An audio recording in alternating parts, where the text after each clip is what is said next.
CopaAmerica. Had an injury-riddled season at Tottenham. Only 22 appearances with 4 starts for the 5th place team in the English Premier League.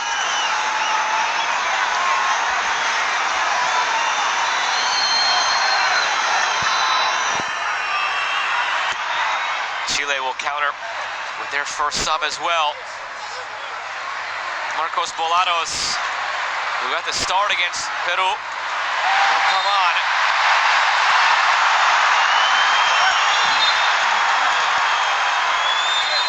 Wind is picking up here at MetLife Stadium, noticeable in the waving of the jerseys for the players. You wonder if that has any impact as the ball gets up into the air. This stadium is notorious for a swirling wind that impacts its natural inhabitants in American football.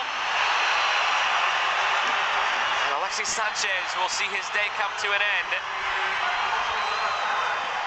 Last time he walked off this field in CopaAmerica, it was after he lifted the trophy 8 years ago tomorrow.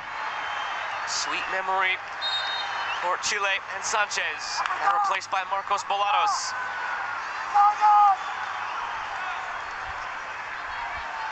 We'll see if that provides any sort of spark for Chile in the attacking end, still without a shot through 65 minutes. It's been a much better defensive performance for Argentina. To be fair, Canada could have scored a couple on Argentina. 2-0 was the final scoreline that night. If you go back and watch it, or anybody who has seen it, that match against Canada in the opener probably would have been better served, or it would have been a more fair scoreline if it read 5-2 or something of the sort at the end of the night. Argentina was that good offensively, where they could have had 4 or 5. Canada, though, could have had 2 of their own. 2-0 is all it would show at the end of the night.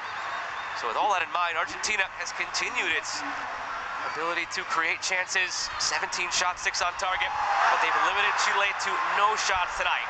Decided improvement on the defensive end for Argentina.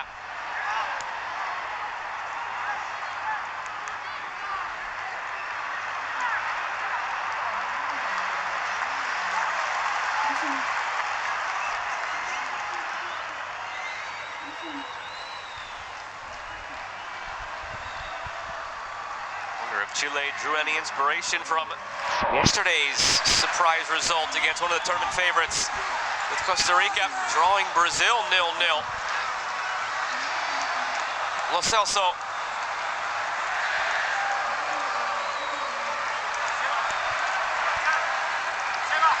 It's an interesting look to Group D right now.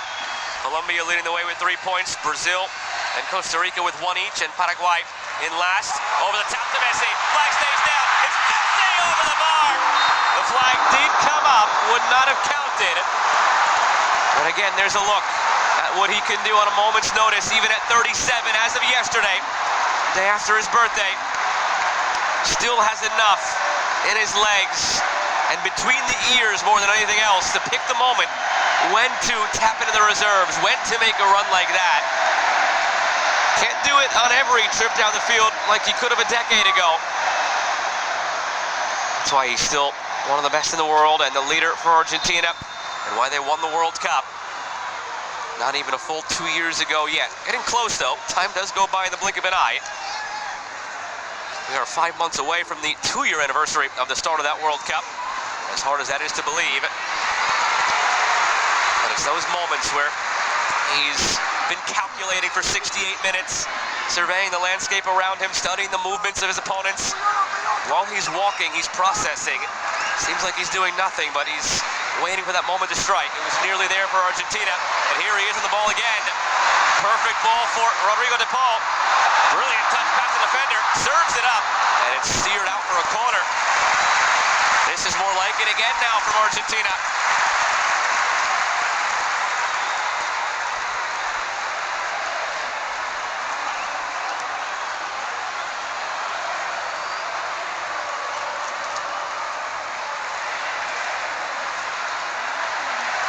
Lo Celso, who will handle this now. Lo Celso, it's flicked onto Messi, settled for Martinez. Lisandro clips it up. Comes back for Lo Celso. Still numbers forward. Lo Celso, the ball in. Get it away by Chile. All those red jerseys in the 18. Getting the job done for now.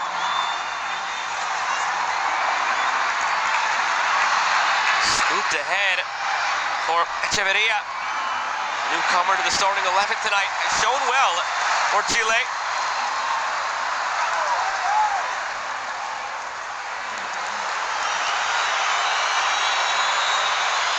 Coming up on 20 minutes remaining at MetLife Stadium in East Rutherford, New Jersey. Action in Group A of the 2024 Copa America. Scoreless still between Chile and Argentina. Happy to have had you along for this one. Joe Malfa with you for the action. Is there a winner yet for either side? You'd imagine it would come from Argentina based on what we've seen. That could change in the blink of an eye. Never know in this funny old sport sometimes. Messi gets past Echeverria. Now past Osorio. Third defender was one too many.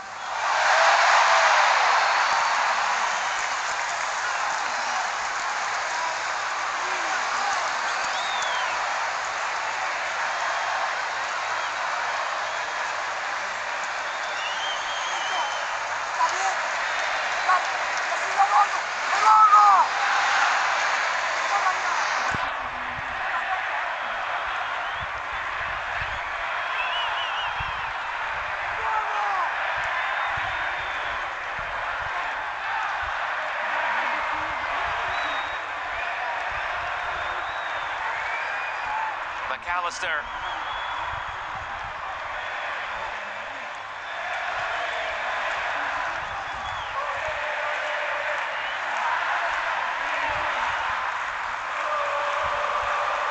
Taliafico.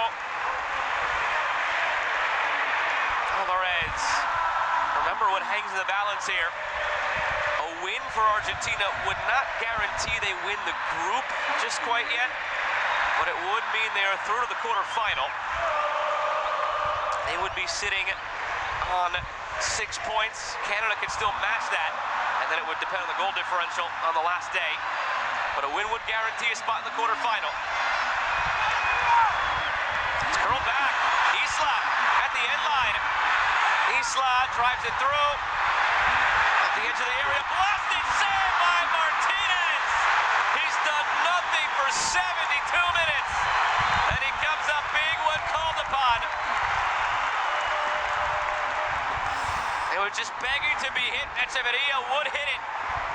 And Martinez was going down to his left. Had to stick the hand back out to his right to keep it out. Through all the traffic.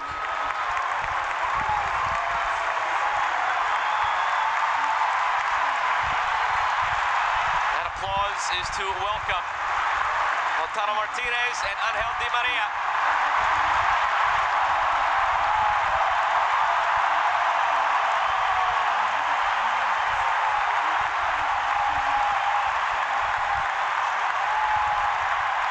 Gonzalez and Alvarez come off.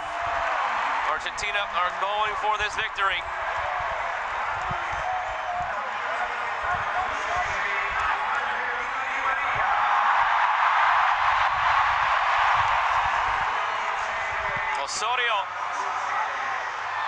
Osorio going through. Went down rather easily.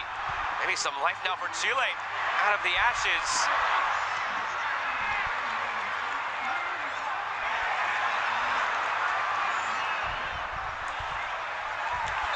Offside against Chile. So Martinez coming out there now. The 26-year-old Inter Milan star is coming off a career year. He was the Serie A MVP, Golden Boot winner, and best 11 this past season. Lautaro Martinez had a career-high 24 goals, now as the Inter Milan captain.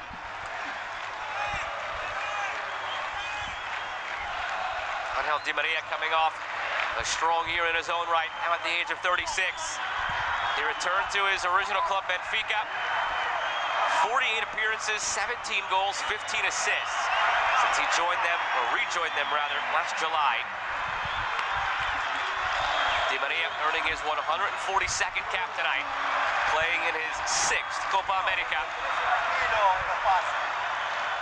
Martinez relished this tournament last time around. And in his last 2 editions, he's combined for 5 goals in Copa America.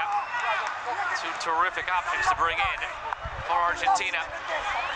Pushing for a goal that, again, would give them perhaps the win and give them a spot in the quarterfinal. For those of you wondering if there's any benefit to being first or being second in the group, maybe is the answer, but the easy answer is probably not. The way this tournament works, different than those of you who might be also watching the European Championship happening now as well. In that tournament, you have a round of 16 where the groups get totally scrambled. And a team from Group A may play a team from Group E in the round of 16 and so on and so forth. Argentina knows who the opponents will be going forward. It is going to be either Mexico, Venezuela, Ecuador, or Jamaica in the quarterfinal. One of those teams, or at this point it seems Canada, in the semifinal. So there's no secrets, they know who they're going to get. There's really no benefit to being first or second other than pride. Another dangerous ball served up. Argentina has to deal with this block, and it's saved again by Martinez. Oh, he's made 2 great stops in the last 3 minutes after none in the first 72. Both times denying Echeverria, who has to be wondering what he has to do to score.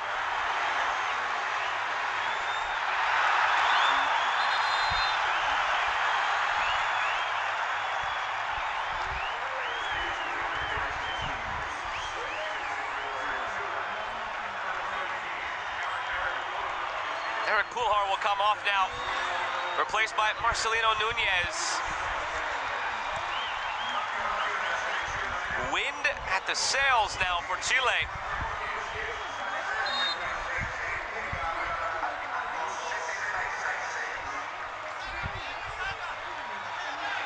Who again would be content with a draw. It would mean they have to beat Canada on the final day to get through. 4 days from now, it's Argentina against Peru and Canada against Chile. A draw for Argentina would mean they still have some work to do as well. Here's the substitute, Nunez, bouncing one right in front of Martinez. So difficult sometimes as a goalkeeper to do nothing for so long and then have to spring to life. That's been the night tonight for Martinez. 72 minutes without facing a shot. Now in the last 5 minutes, 3 saves. Inside of a quarter of an hour remaining. Joe Malfa with you from MetLife Stadium in East Rutherford, New Jersey. This was the site of the Copa America final 8 years ago tomorrow between these 2 nations, and it will be the site of the World Cup final in a couple years' time as well. That was announced earlier this year. 2 years in 2026, the World Cup final will be played in this stadium.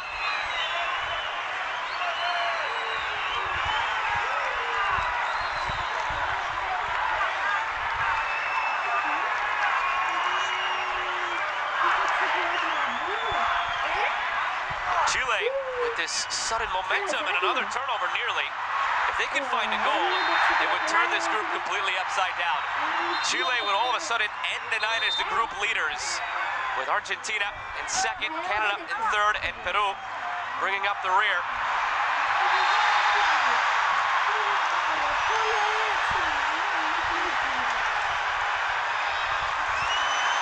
Here's De Paul striding ahead. Rodrigo De Paul in for Martinez. It's deflected and out for a corner. Now the other scenario here, by the way, if this does end in a draw, Argentina would be in peril of possibly missing out on the quarterfinal. It would take a stretch to get there, however. Argentina would be on 4 points, Chile on 2, Canada on 3. More on that in a second. The corner will come first. Di Maria, driven ball in. Some contact there, but not enough. And it will be a goal kick. But if this were to end up in a tie, if Peru were to beat Argentina head-to-head, and then either Chile or Canada were to get the victory in their head-to-head, then there's a scenario where Argentina, based on goal differential, could fall out of the quarterfinal. So there is still that doomsday scenario.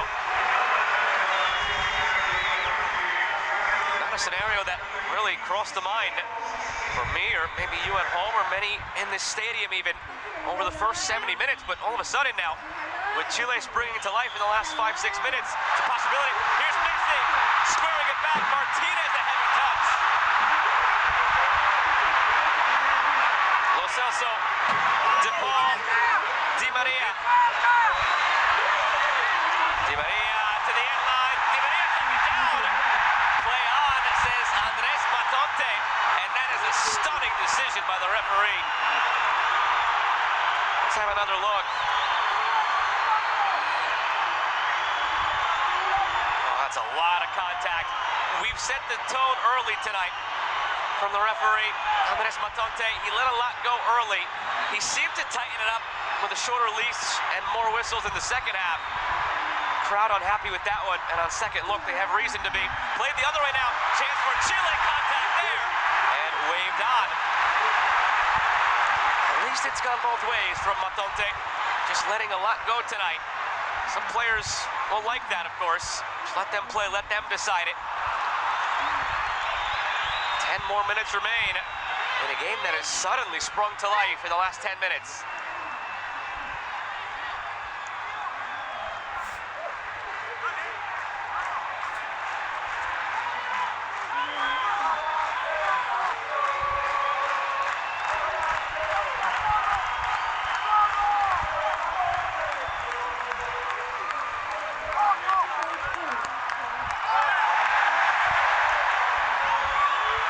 Scaloni is starting to get very frustrated now with our referee.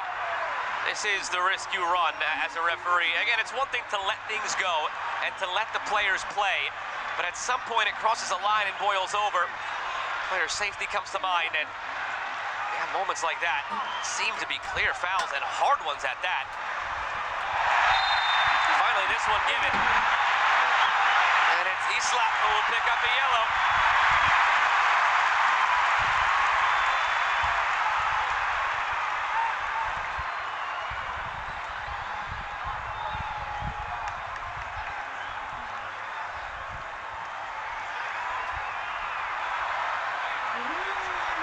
Isla, again, not one of the ones for Chile who had a yellow in the last match. So he is fine, he's not suspended. Marcos Acuna, the next one up and ready for Argentina, who have made 3 subs so far. Di Maria stands over the free kick. 8 minutes of the 90 plus stoppage time remaining. Di Maria toward the back post, a header.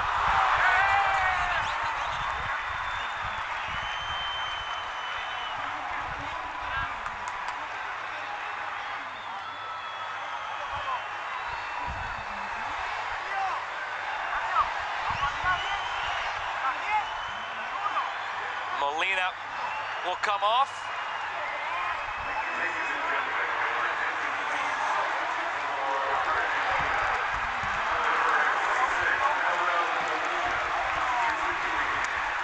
So too will Nico Tagliafico, a swap of the outside backs here. It's Marcos Acuna coming on for Molina, and it is Argentina's World Cup hero who converted the winning penalty, Gonzalo Montiel, who replaces Tagliafico.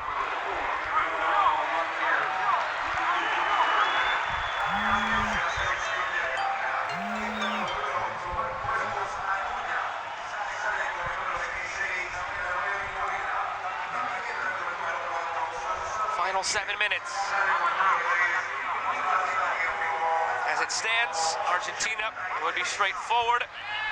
They would need a win on the final day against Peru to ensure they win the group.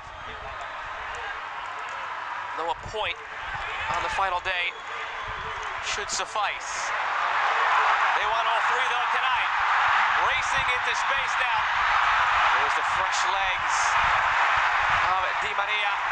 And a corner coming now for Argentina. Here's a look again. It's not something that could have gone back to VAR. He fell into the box, but the contact was outside. Just a matter of it probably should have been a foul, period. Di Maria curls it in. It's met there by Isla, settled by De Paul. All the way back for Dibu.